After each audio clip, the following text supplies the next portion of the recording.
क्या बात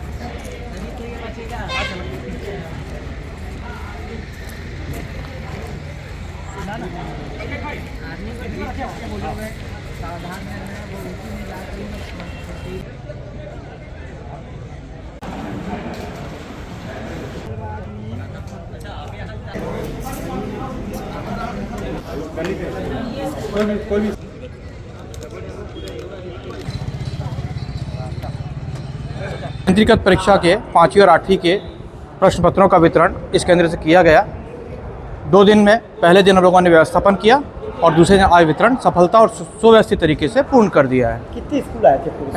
चारों ब्लॉक के हमारे पास 149 संकुलों के समन्वयक आए थे या प्रतिनिधि प्राचार्य आए थे, नोडल प्राचार्य आए थे। उन सबको आज सुबह से ही लगातार वितरण करके इसका इस समय तक हम लोग का कार्य पूर्ण हो गया। कैसे रखी गई सुरक्षा व्यवस्था देखते हुए? सुरक्षा व्यवस्था पूरी चाक चौबंद रखी गई थी, पुलिस व्यवस्था भी की गई थी, प्रॉपर सीलबंद किया गया था और किसी अनाधिकृत व्यक्ति को यहाँ घुसने की अनुमति नहीं थी। कितने बजे तक चलेगा ये अब समाप्ति भी हो गया है, पूर्ण वितरण हो चुका है। जी, शुभ नाम?